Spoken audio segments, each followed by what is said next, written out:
기도하시겠습니다. 하나님, 우리가 오늘도 주님의 임재 앞에 나와서 하루를 시작합니다. 주님의 거룩하심 안에서 하루를 살아갑니다. 주님, 우리가 얼마나 부끄럽고 부족한 존재인지 스스로 바라보게 하시고, 주님께서 우리를 세우신 바 하나님의 성령이 거하시는 거룩한 성전으로서 살아갈 수 있도록 오늘 우리에게 말씀하여 주시고 우리에게 능력을 더하여 주시옵소서. 주께서 그렇게 하실 것을 믿고 감사하며 예수 그리스도 이름으로 기도드립니다. 아멘. 하나님께서 오늘 저에게 주시는 말씀은 열왕기상 6장 14절에서 18절까지 말씀입니다. 열왕기상 6장 14절에서 18절까지 말씀입니다. 제가 봉독해 드리겠습니다.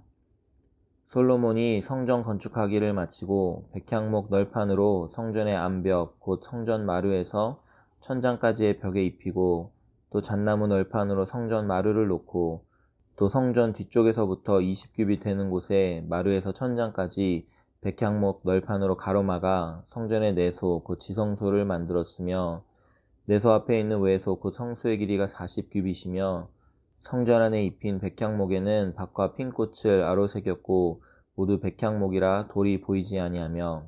아멘. 하나님의 말씀입니다. 열왕기상 5장부터 8장까지는 솔로몬 왕이 건축한 성전에 대한 이야기입니다. 여러분들은 스스로가 하나님의 성전이라는 것을 알고 계십니까? 우리는 성전된 우리 자신을 어떻게 하나님 앞에 세워야 하겠습니까? 오늘 본문의 세 가지 동사를 통해서 함께 살펴보기를 원합니다. 첫 번째로 15절에 입히다와 놓다입니다. 백향목 널판으로 벽에 입히고 잣나무 널판으로 성전 마루를 놓았다고 기록합니다. 18절에 보시면 성전 안에 백향목으로 입혔기 때문에 그 밑에 돌이 보이지 않았다고 기록되어 있습니다. 성전된 우리 자신을 무엇으로 덧입혀야 합니까? 바로 우리의 죄된 육신을 그리스도의 의로 덧입혀야 하는 것입니다. 예수의 보혈로 덮여야 합니다. 우리의 의가 아니라 흠 없으시고 죄 없으신 예수 그리스도의 의가 우리의 삶의 성전의 내부에 입혀지고 놓여져야 합니다.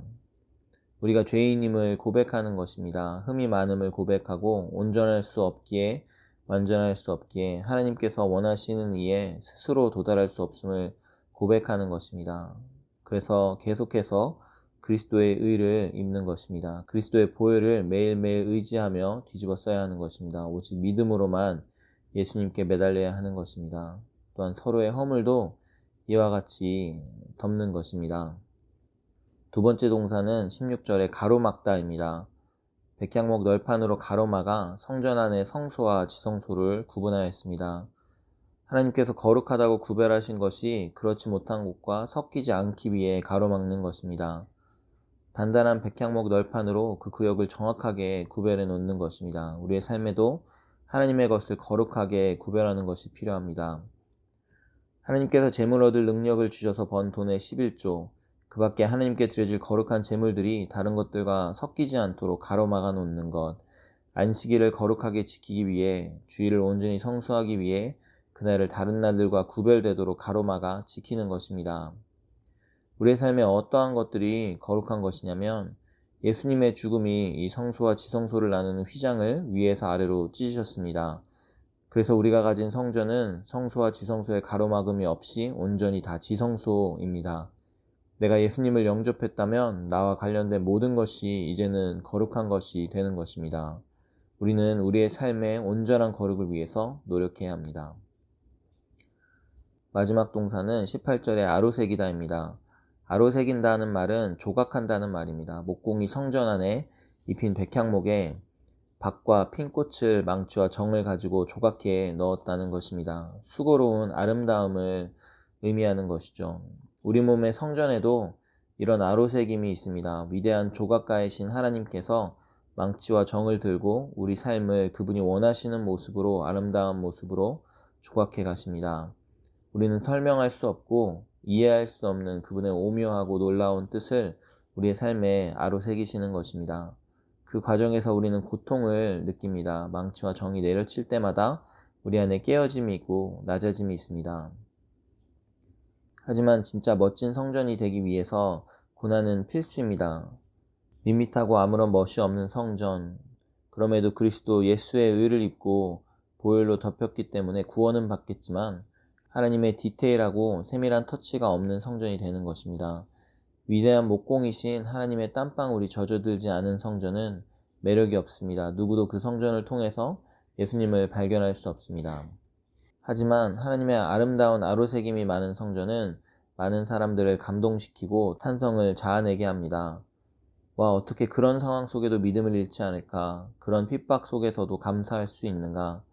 하나님의 망치와 정이 나를 때릴 때는 아팠지만 그 시련이 지난 후에 성전에는 밭과 핀꽃이 아로새겨져 있음을 알 수 있습니다. 사람들이 내 삶의 성전을 보고 자신도 이런 하나님을 만나고 싶다는 생각이 들게 합니다. 하나님께서 우리를 성전으로 부르셨습니다. 우리는 예수 그리스도의 의로 입혀지고 거룩하게 구별된, 그리고 하나님의 놀라운 섭리와 성품이 아로새겨진 움직이는 성전입니다. 많은 사람들이 이 성전을 통해 하나님의 임재를 경험하고 하나님의 거룩하심 앞에 절하며 하나님께서 행하신 많은 놀라운 일들을 알게 되길 소망합니다. 그런 저와 여러분들이 되시기를 주님의 이름으로 축원합니다. 기도하겠습니다. 하나님, 우리가 주님이 우리를 부르신 대로 하나님의 거룩한 성전이 되어지기를 간절히 소원합니다. 주님, 우리가 주님의 보혈로 덧입혀지게 하시고 또한 우리 안에 거룩함을 지키게 하시고 또한 주님께서 우리의 삶에 아로새기시는 귀한 아름다움을 인하여서 우리가 주님의 성전되어 다른 사람들을 그리스도의 거룩함으로 인도하는 저희가 될 수 있도록 주여 도와주시옵소서. 주께서 그렇게 하실 것을 믿고 감사하며 예수 그리스도 이름으로 기도드립니다. 아멘. 우리가 이 시간 함께 기도하기를 원하는데요. 저는 사실 오늘 상당히 무거운 마음으로 말씀을 나눴습니다. 말씀을 나누면서도 오늘 하루 종일 제가 생각했었던 일들이 있는데요. 오늘 아침에 일어나서 뉴스를 보다가 지난 2일날 방송된 SBS 그것이 알고 싶다에서 다뤄진 작년 10월 13일날 사망한 생후 16개월의 아이 정인이에 대한 소식을 들었습니다. 양부모에 의해서 아동학대의 결과물로 사망하게 된 이 아이인데요. 이 아이의 사인은 양부모에 의한 아동학대, 그 결과로 일어난 췌장절단이 결정적인 사망 원인인 것으로 밝혀졌습니다. 아이의 몸 구석구석에 학대의 흔적이 남아 있었고 사망 이전부터 아이는 극심한 고통을 경험하고 있었던 것으로 드러났습니다.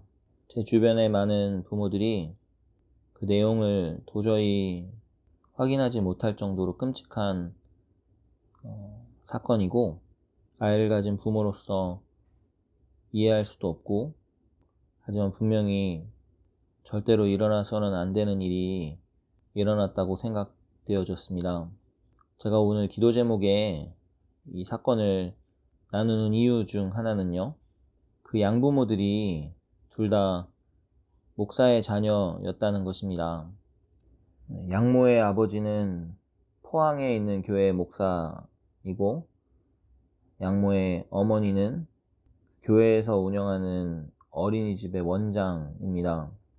양부의 아버지는 안동에서 목회를 하고 계시고 양모와 양부 모두 기독교 대학인 한동대학교를 졸업했습니다.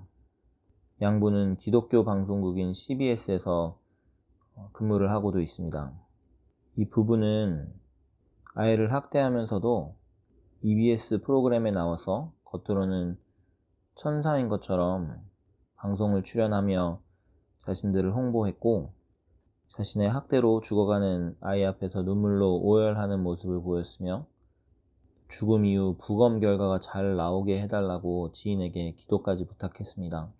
오늘 하나님의 거룩한 성전으로 세워지는 것에 대해서 말씀을 나누었지만 저는 그리스도인으로 사는 것이 그렇게까지 대단한 것은 아닐 수도 있다는 생각을 했습니다. 하나님께서 우리 같은 부족한 사람들에게 뭐 그리 대단한 것을 기대하실까요? 어떻게 보면 그냥 아닌 것은 아닌 것이어야 하는 것이 아닐까요? 목사의 자녀이기 때문에, 기독대학을 졸업했기 때문에 우리보다 더욱 대단해야 하는 것이 아니죠. 또는 우리에게 더 낮은 거룩이 요구되어지는 것도 아닐 것입니다. 오늘 함께 기도하실 때 저는 그저 우리 각자의 삶이 하나님 앞에 보시기에, 또 이 세상이 바라보기에 부끄러운 삶은 아닌지, 아마도 부끄러운 삶이겠죠. 그 삶을 하나님 앞에 고백하고 회개하며, 또 이 양부모를 향해 손가락질하고 마치 이것이 우리와는 아무 상관없는 죄인 것처럼 여기는 것이 아니라, 그것이 우리의 연약함임을, 우리의 죄임을 고백하고, 우리가 기도하지 못했음을, 우리가 더 그리스도인답게 살지 못했음을 고백하며 주님의 능력을 의지하며 하나님의 사람들이 더욱 하나님의 사람처럼 살 수 있도록 주께서 우리에게 은혜를 더해 주시라고 함께 기도하며 나가면 좋겠습니다. 함께 기도하시겠습니다.